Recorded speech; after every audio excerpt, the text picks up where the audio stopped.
Hey guys, Ian here from Mid-America Prep. Thanks for tuning in and watching. And in today's video, I am sharing with you my ways that I plan on studying for my ham radio license test. This is going to be my technician level.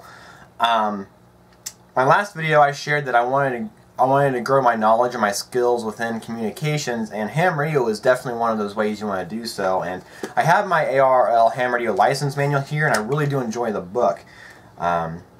This is just something I wish I would have done years ago, so I don't have to, come back later on in life and try to do something I never liked to do in the first place, and that's, read a book and take a test. I've never been a great test taker. I'm not really much of a reader, but when I do read, it's more fiction type stuff, and so this is obviously more real life. So I'll have to just do it and deal with it. For the longest time, I really thought that ham radio was just buying a radio, putting in the channels that you wanted, and conversing on that channel. And in the long run, that's exactly what it is. But there's so many more things that go along with ham radio that I just have never really paid attention to, and I'm happy that they make people study for that possibility of coming up on the test and having that knowledge of whatever it may be.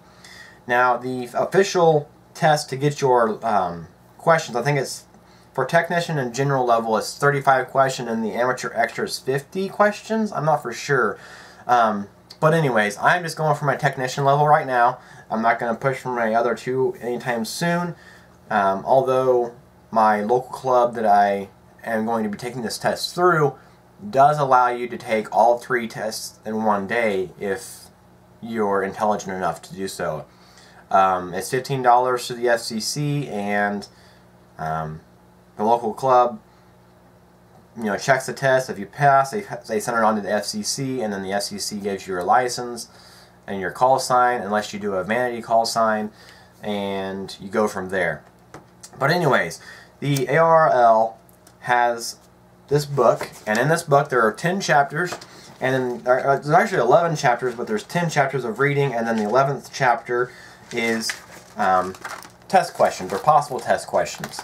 Now, let's see here. Within the 11th chapter, there are 73 pages, and I think each page has 7 questions on them. Anywhere from 6 to 7, maybe even 8 questions on that page. So if you do that math, there's several hundred questions that they can pull from. And on the official test, there's only 35 questions to study from. And so, if you go to the ARRL web page, you can get practice exams, and every time you refresh your page, they just make a random generation of questions. And so that's what I've done here. So far I only have 3 of them because I ran out of paper. But I have 3 sets of questions. There's 35 questions. I think there's 9 pages, 8 pages, and a 9th page is the answer key, just so you can test yourself.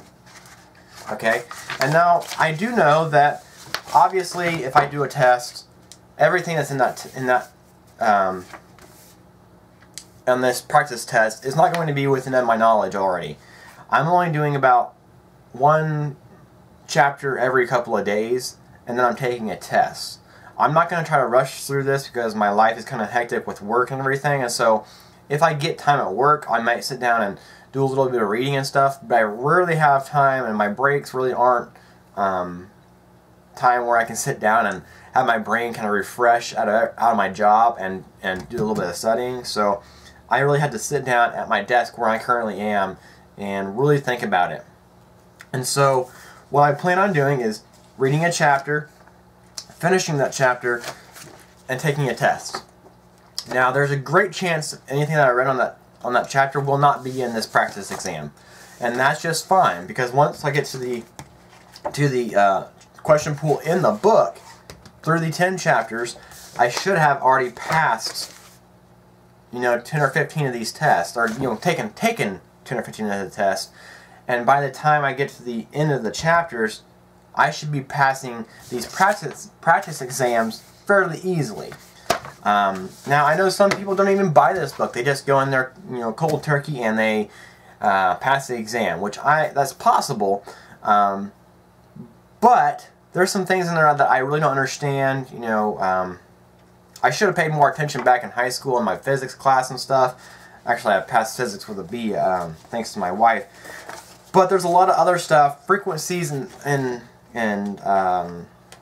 everything between UHF, VHF, HF. I don't understand just in my brain right off. I don't understand all that stuff. And so I had to kind of recalibrate something in my brain to say, you know, this is the new folder, this is all ham radio stuff, and this is what every little section is broken down to. That's how I think. You know, I do a lot of my stuff is hands-on, and since I don't have somebody actually in front of me on a whiteboard and they're writing all this stuff down, I'm going to have a little bit of trouble understanding this stuff beyond the test. And so, like I said, 35 questions may be easy, but I want to actually know what I'm talking about. I love talking to my ham radio friends and stuff, you know, the guys who are currently ham radios, which I could just talk to them and they'd be helping me just fine. But I don't want to be sitting back and saying, I don't really understand what you're talking about. I want to understand what they're talking about without asking the questions. And so I know it takes a lot of time to understand everything, but I don't want to take that time. I want to get it done now. I'm a now person. I adapt very well and easily, but I'm more hands-on adaptable. And so I got my whiteboard here to the left. I've got my book here. I've got the computer for more information. I've got several YouTube videos that I have bookmarked. I'll have to share them at a later date. I'll probably share them on my Facebook page. So if you want to know those videos on ham radio and stuff, go ahead and go there. And I've got more of these I'm going to print off as soon as I get more paper. Probably at work. I'm using my Works printer. But anyways, ham radio is something that I've always been interested in, and I had to study for it because otherwise I'm just feeling dumb. And I do have a couple of friends who are, you know, now they're 18, who've had their license since they were 10. And some of the stuff's like, okay, I don't understand how a 10-year-old can understand this. Now, I understand this stuff, okay? But a 10-year-old who's in what, 3rd or 4th grade? How are they going to understand that? I don't know. Anyways, so that's how I am studying for my ham radio license test. One chapter at a time, a test, probably a test before and a test after, and I'll probably have 30 of these racked up at the end. But that's not a big deal. I'll go through the questions in the book itself, do a little bit of writing on the expo board, or the whiteboard here, and going from there. Anyways, if you guys have any more ideas on how I should study or anything, or if you guys are ham radio operators and you think I'm really overthinking it, let me know. Let me see your call sign, and that way I know who you are. I mean, it's all public information anyways. So keep calm and carry on, guys. Stay safe. See you later.